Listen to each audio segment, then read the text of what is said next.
4 மாத குட்டிங்க. நேற்று எனக்கு நரிமேட்டில் இருக்கிற ஒரு அம்மா எனக்கு கால் பண்ணியிருந்தாங்க. இந்த மாதிரி குட்டி அடிபட்டிருக்கு, கொஞ்சம் பார்த்து கொடுங்க அப்படின்னு. நீங்கள் எனக்கு கொஞ்சம் ஒரு நிமிஷம் வீடியோவும் லொக்கேஷனும் அனுப்புங்கன்னு கேட்டிருந்தேன். தம்பி எனக்கு அதெல்லாம் தெரியாதுன்னு சொன்னாங்க. தெரிஞ்சுக்கோங்க, நல்லது பண்ணால் தெரியணும் அப்படின்னு சொன்னேன். சரின்னு சொல்லிட்டு கொஞ்ச நேரம் கழிச்சு அவங்க லொக்கேஷனும் வீடியோவும் அனுப்பிட்டாங்க.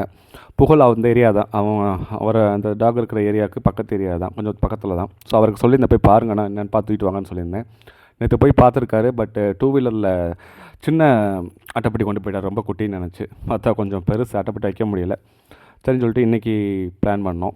இன்றைக்கி போய் அவரை தூக்கிட்டு அட்டைப்பெட்டி பெரிய அட்டைப்பெட்டி கொண்டு போய் எடுத்து உள்ளே வச்சுட்டு நேராக ஹாஸ்பிட்டல் கூட்டு போயிட்டார். ஆள் ரொம்ப ஃப்ரெண்ட்லி தான் சரின்னு சொல்லிட்டு போய் டாக்டர் செக் பண்ணும்போது அந்த அந்த எலும்பு உடஞ்சிருக்கு. ஸோ எலும்பு மறுபடியும் சேராது, உடஞ்சிருச்சு. அது 2ஆக உடஞ்சிருக்கு. ஸோ லைட்டாக கிராக்காக இருக்குது அப்படின்னா கூட சேரும். 2ஆக உடஞ்சிருக்கு, ரிமூவ் பண்ணி தான் ஆகணும். மிராக்கிள் அவளே ஊண்டி லைட்டாக வச்சு நடந்தால் அப்படியே விடலாம், பார்ப்போங்க. அது போக ரொம்ப அனிமிக்காக இருக்கா, ஒரு 1 வீக் நீங்கள் அந்த உடம்புக்கு தேவையான சத்தெல்லாம் கொடுத்துட்டு நம்ம ஒரு பிளட் டெஸ்ட் எடுத்து பார்த்து பண்ணிக்கலான்னு சொன்னார். உன்னிக்கு மட்டும் டேப்லெட் போட்டிருக்காரு. ஸோ இப்போ நேராக என் வீட்டுக்கு கொண்டு வந்துருங்க, நான் பார்த்துக்கிறேன்னா. நான் ஒரு வாரம் நான் வச்சு அவனுக்கு ஊட்டச்சத்துலாம் கொடுத்து உடம்பை தெம்பு பண்ணணும் அப்படி சொல்லிட்டு கொண்டு வர சொல்லிவிட்டு வீட்டுக்கு கொண்டு வந்துட்டார்.